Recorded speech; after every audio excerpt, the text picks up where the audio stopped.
اعوذ باللہ من الشیطان الرجیم بسم اللہ الرحمن الرحیم۔ ہمیشہ اپنی عقل سے کام لیں اور کسی کو بلائنڈلی کسی پہ ٹرسٹ نہ کریں۔ اب وہ آپ کے بے شک کتنے ہی کلوز دوست ہوں، آپ کے کتنے ہی کوئی قریب عزیز ہوں، لیکن بلائنڈلی آپ اگر چلیں گے تو دراصل اگر آپ اپنے آپ کو نقصان سے نہیں بچا سکتے اور اپنے آپ کا فائدہ نہیں کر سکتے، آپ کسی کا فائدہ نہیں کر سکتے۔ اگر آپ اپنے آپ کو نقصان سے نہیں بچا سکتے تو کسی اور کو بھی نقصان سے نہیں بچا سکتے۔ مطلب یہ کہ اپنی عقل کو ہمیشہ لاجیکل ریزننگ کے ساتھ اور حقیقت پسندی کے ساتھ لے کر چلیں، کسی پہ بلائنڈلی ٹرسٹ نہ کریں، کیونکہ جب آپ کسی پہ بلائنڈلی ٹرسٹ کرتے ہیں تو سب سے پہلے اس کو زیر غور اس کا اپنا مفاد ہوتا ہے، اس کے بعد جو ہے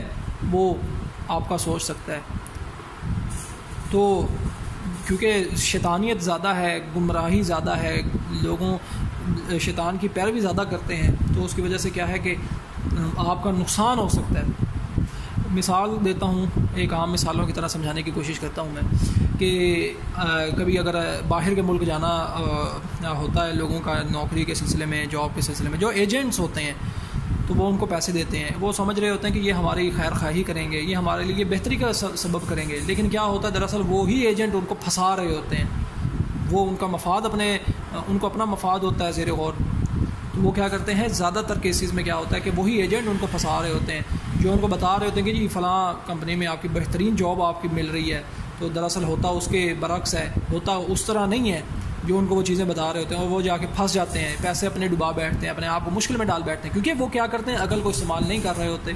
اور بلائنڈلی جو ہے ٹرسٹ کر رہے ہوتے ہیں۔ اگر تو وہ عقل کو استعمال کریں تو تمام قواعد و ضوابط کو خود سمجھیں تو وہ اس نقصان سے بچ سکتے ہیں اللہ نے چاہا تو۔ اور اسی طرح سے مختلف اگر کوئی آپ کبھی ایسا ابھی آپ کو ایک ایکسپیرینس بتاتا ہوں کہ جو اپنے کاروباری لحاظ سے بھی نا، کبھی جو آپ کے دوست احباب ہوں یا ریلیٹیوز ہوں، ان سے کبھی جا کر کوشش کریں کہ سامان جو ہے نہ خریدیں۔ اس کی وجہ ایک یہ ہے کہ اس میں بھی کیا ہے کہ آپ بلائنڈلی ان پہ ٹرسٹ کرتے ہیں، تو وہ آپ کو جو ہے جو چیز ہے وہ گھٹیا چیز کی زیادہ قیمت لگا سکتے ہیں۔ اس طرح کے مختلف ایکسپیرینسز جو ہیں وہ آنکھوں دیکھے ہیں، تو کیونکہ وہ کیا ہے کہ آپ لاجیکل نہیں سوچ رہے ہوں گے، آپ سمجھ رہے ہوں گے جو وہ کہہ رہا ہے وہ ٹھیک کہہ رہا ہے، آپ مارکیٹ کی باقی چیزوں کو زیر غور نہیں رکھیں گے۔ ایک آپ چیز خریدنے جاتے ہیں، جو آپ کے دوست ہیں یا آپ کے عزیز ہیں، تو آپ تو وہ جو کہیں گے آپ کہیں گے جی ٹھیک ہے یہ لیں، آپ اس کو پے کر دیں گے وہ۔ تو اسی طرح سے یہ عام مثال ہے، یہ عام جو کامن سینس ہے، دراصل اس کا لائف کے اندر زندگی میں ایک بڑا اہم عمل دخل ہے۔ کوئی بھی آپ کے کتنا ہی کیوں نہ قریبی ہو، لیکن دراصل حقیقت جو ہے وہ حقیقت پسندی کے ساتھ چلیں، لوگوں کی بات کو ضرور سنیں، لوگوں کے مشورے کو ضرور سنیں، لیکن پھر آپ اس کو عقل کی بنیاد کے اوپر، دراصل حقیقت کے اوپر رہنمائی حاصل کرنی ہے تو دراصل ڈائریکٹلی اللہ تعالیٰ سے رہنمائی حاصل کریں۔ اللہ تعالیٰ سے رہنمائی کیسے حاصل کر سکتے ہیں؟ قرآن پاک اللہ تعالیٰ کا کلام ہے، وہ ہمارے لیے دراصل حقیقت اور رہنمائی ہے۔ اور اس کے بعد سنت رسول اللہ کی، پیغمبروں کی،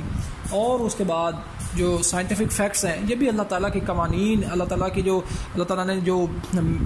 ہماری مادی جو دنیا ہے اس کے جو قوانین بنائے ہیں، یہ دراصل اس کے لاز اور فیکٹس ہیں، یہ قوانین فطرت ہیں، اس کو جاننا، یہ بھی اللہ تعالیٰ کے قوانین کو جاننا ہے، تو اس کو سمجھیں اور اس کو سمجھتے ہوئے پھر اپنی زندگی میں آسانی لے کر آئیں۔ اور اسی طرح بے شک آپ کو بزنس لائف سے تعلق پڑتا ہے، آپ کی پرسنل لائف سے تعلق پڑتا ہے، آپ کو جو بھی معاملات سے تعلق پڑتا ہے، تو سب سے پہلے کیا کہ انسان کی عقل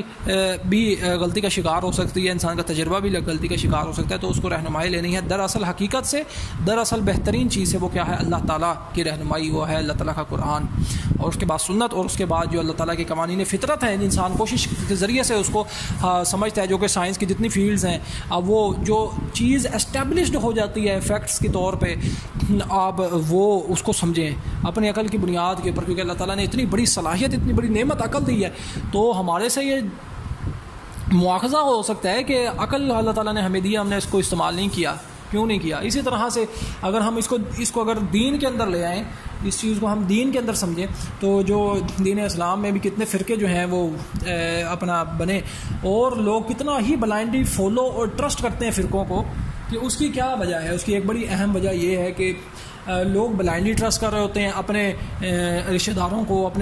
اپنے جو جن کو وہ عقیدت کے ساتھ اپنے جو بھی فرقہ ہے اس کے جو بھی عالم کہہ لیں یا جو بھی مولوی کہہ لیں، وہ اس کو بلائنڈلی ٹرسٹ کر رہے ہوتے ہیں، اس کی بات کو اٹل سمجھ رہے ہوتے ہیں، اپنی عقل کو استعمال نہیں کر رہے ہوتے ہیں۔ تو اس کی وجہ سے کیا ہوتا ہے کہ دراصل وہ گمراہی کا شکار ہو رہے ہوتے ہیں، دراصل وہ اپنے ہی نقصان کا شکار ہو رہے ہوتے ہیں۔ تو جب تک ایک فرقے والا